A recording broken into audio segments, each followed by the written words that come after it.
Welcome to a team selection video for Game Week 36. And Game Week 35 is still going on. Obviously, we know that Manchester United have the triple game week and they still have a game to play. But yeah, if you look at my team, for example, I'm actually very happy with it at the moment. 88 points and up very close into the top 50k, so I'll happily take that. But obviously there can be variations in the rank by the end of the week. And also going into next week, we'll have to wait and see, because I am considering maybe a hit or two to set myself up nicely for Game Week 36 and also for the rest of the season. I didn't actually take any hits going into Game Week 35. I made 2 free transfers. I got in Greenwood, who has been exceptional. He's got 18 points so far, which is crazy in itself. And I also brought in Luca Digne, who got a clean sheet, but unfortunately I did bench maybe, someone who I could have really got some points out of.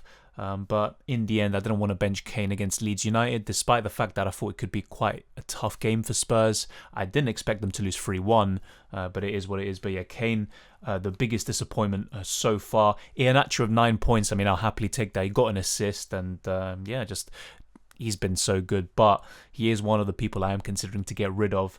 And then, Jota, very disappointing. He's been the biggest disappointment on my wild card. And if I didn't have other kind of fires to put out or transfers that I want to make, then Jota would definitely be up there in terms of players to be eliminated. Bruno Fernandes, captaincy, very good. Obviously, maybe Greenwood would have been the better one. But then again, Greenwood might not play against Liverpool, and Ole Gunnar Solskjaer opts for Edinson Cavani instead. And Bruno Fernandes plays, and he might get another penalty. Who knows? Or he might just get an assist or open play goal. We'll wait and see what happens there.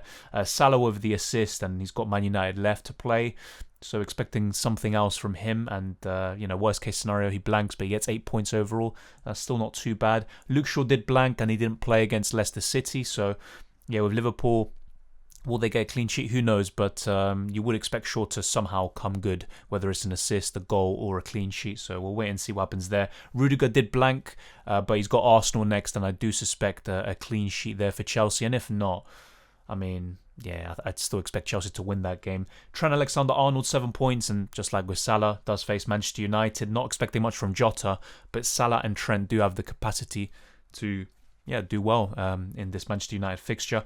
And then Mendy, I have to say, this is probably the most fortunate, source of points I've had for a long time. He saved the penalty, but the penalty from Aguero was awful, and I tweeted this out. Follow me on Dylan_RCM, by the way. But what was Aguero doing? It's literally such a simple save for Mendy. Fair enough, he stood his ground and he read Aguero's movement, but that's just poor from Aguero. And Mendy, 11 points from that. Otherwise, you'd be looking at maybe 2 or 3. But in the end, I'm happy with it. I did start Mendy, but it is what it is. And that just prevented Manchester City from winning the title just for a few days longer until Leicester City beat Manchester United. And then as for my bench, 10 points for Forster. Wow. Just incredible. If I did have my bench boost, I would have been playing it this week. I've already said that before. But then, you look at Vidra. He got an assist, actually. So fair play to him. I've got plenty of points on my bench. Lingard, only 1 point. He did get the yellow card. And then Keane, 6 points. He got the clean sheet, and he's starting. And Everton get another clean sheet away from home. And now they play Aston Villa, where there could be another clean sheet on the cards.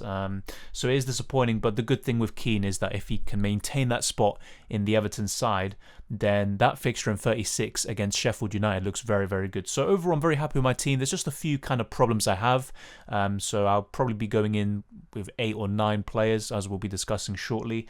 And also just certain players who just haven't been doing it. Lingard's another one, to be honest. He's not been doing it for 3 game weeks now. And maybe his time is up as an FPL asset, or at least to the levels he was before. But my team for Game Week 36, I'm very happy with it, but there's obviously a few flaws in it, which I'll be picking out very shortly. But right now I've got Forster in goal, Trent Alexander-Arnold, Keane and Digne. And then I've got Lingard, Salah captain at the moment, Jota, Vidra and Kane.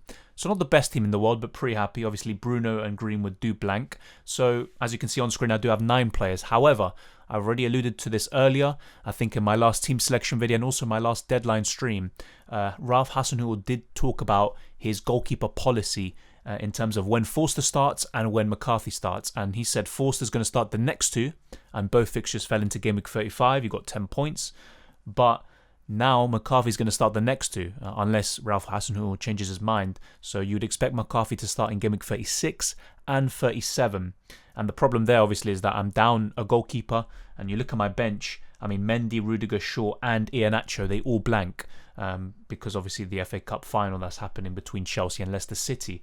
So the problem I have now is that I need a new goalkeeper, potentially. And on top of that, I need a new midfielder and maybe a striker or defender to fill out my starting 11. So if I did want a full starting 11, I'd have to obviously get rid of Forster or Mendy, and then I'd have to maybe get rid of Bruno Fernandes or something like that.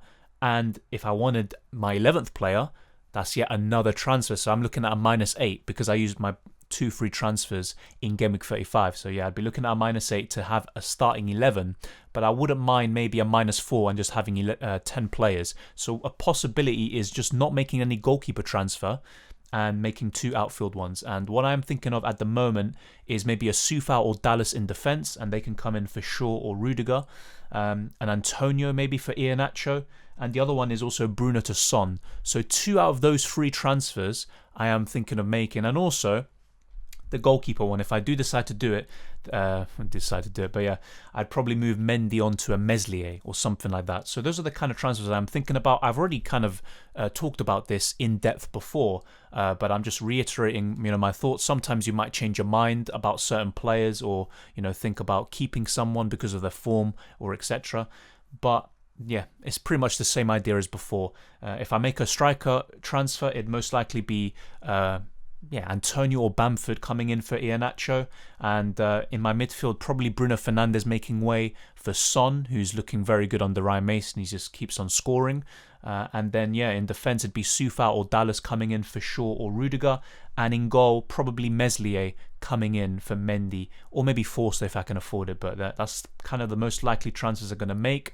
So what I'm going to do is kind of sit on it, wait until the Friday, and then confirm my transfers. I'll probably make 2 or 3 of them, and then in my deadline stream I'll be confirming it to all of you. You'll be able to see my team and you'll be able to see what happens. But if I do make those transfers, would I change the captaincy? I'd probably still keep it on Salah, but maybe I'd be considering Son as well if I bring him in, and maybe go for him over Kane. But I just think that Kane is due a haul. He hasn't scored yet under Ryan Mason. I wouldn't expect that to continue. He was slightly unlucky not to score against Leeds United. I mean, it was a ridiculous decision to disallow that goal, and that's coming from someone who hates their institution. So, no bias there, but pretty happy with the team overall. I mean, I look at my defence, you'd be expecting some clean sheets there, but obviously no goalkeeper and missing maybe 1 or 2 in midfield or attack to really attack this game week. But yeah, I think a -4 is probably the best solution if I'm looking at it objectively. A -4 and having 10 players in Game Week 36 and a good foundation for Game Weeks 37 and 38. I think that's the best thing to do.